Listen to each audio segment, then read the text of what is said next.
Hi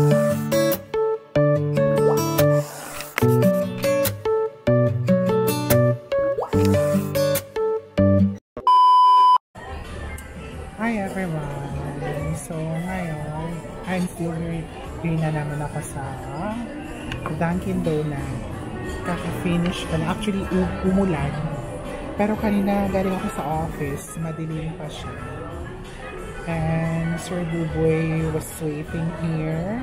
So ando na ninigarilyo. So I ordered my actually still iced coffee na naman from Dunkin. And sorry, parang I call out the attention of the staff kanina kasi yung paglagay ng donut niya sa gilid ng tray, na-expose yung, parang hindi naman lahat, but na-expose yung donut, nakatouch sa tray, yung kinalat ko, sabi ko papalitan ko. And then siguro pagod rin, kaya kahit iced coffee yung binili ko, binigyan niya ko ng stirrer, creamer, and sugar. But anyways, I'm still thankful because I managed to have iced coffee and last cup good for one. So I bought na lang and then we talked Sir Buboy here kasi nagpalap siya sa GSIS.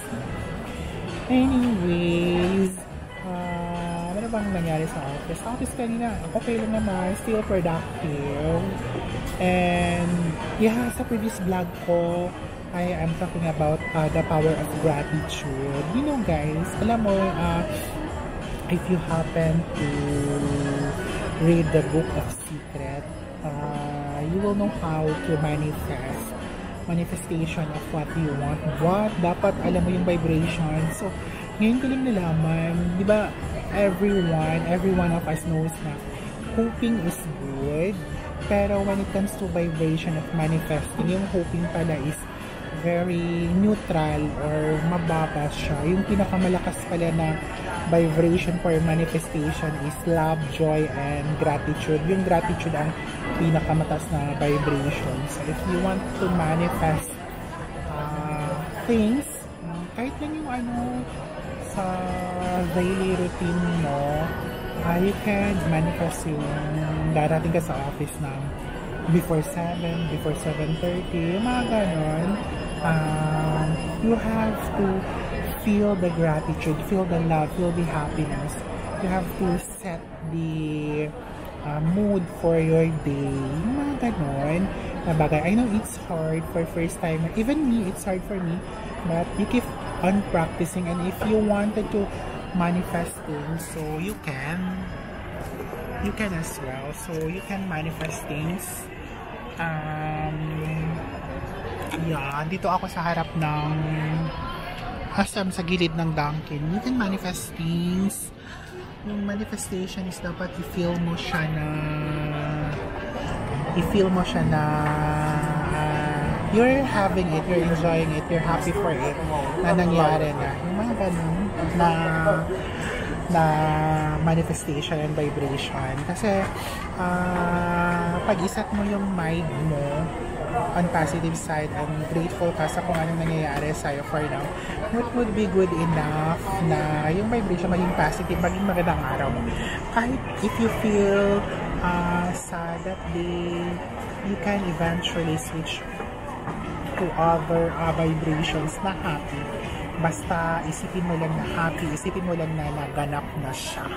Yun yung the power of gratitude. Although it's difficult at first, but you have to do it in simple ways, or yung mga simple bagay na lang na, like example, upon waking up in the morning, after mong maligo, makakarating ka sa office ng 7:30 or before 8 AM, and ma-happy ka, you feel the happiness. So, matutupad mo yun. So, it's a simple manifestation of gratitude. Like, ni kanina, every morning, ilang days na. So, nagmamanifest ako na 7:30 na sa office ako. So, before pa lang 7:30, andun ako sa office. Kaya, I'm really thankful for that. And, nagmanifest. Magtalon-talon ka. Kasi, even though traffic, nakakarating ka ng office ng ganun oras before 7:26 ng manifestation mo, diba? So, that's really good. Then, malaking mo siya, yung makakaroon ka ng pera, yung gano'n. And then, eventually, everything on that day will be aligned in favor sa'yo kasi you are very much happy with it, diba?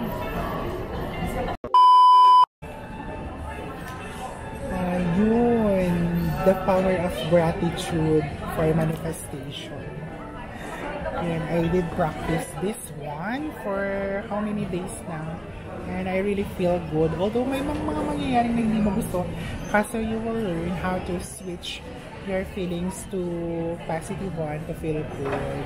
Siyempre, hindi mo naman talaga may iwasan na magiging sarili day kasi hindi mo na pang gusto mo or may naka-piece off sa'yo. But if you wanted to switch off to a good vibration, so you have really to think for a happy moments, yung dun ka hukugot para yung vibration mo is still the vibration of gratefulness or gratitude.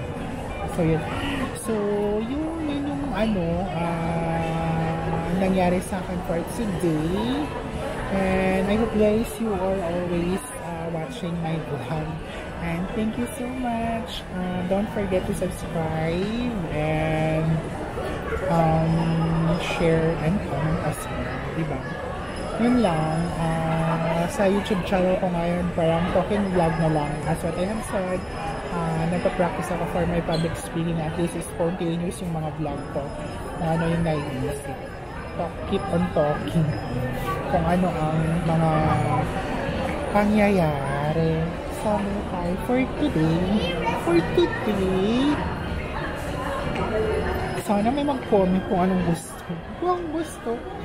Gratefulness in life matters. And alam mo naman na hindi always nakukuha natin kung anong gusto natin. But you have to be grateful of what you have. Be content of what you have. And para gawin mo yun is dapat grateful ka. Kasi pag hindi ka grateful, mas lalo kang ma-stress, mas lalo kang ma-toxic. So, you have to learn the power of gratitude always. Okay guys, so ulan dito ngayon. Kasi kakaalis ko ng office kanina, kakastart na ulat, madilim talaga. So I hope, yung time ng pag-uwi ko, wala na siya.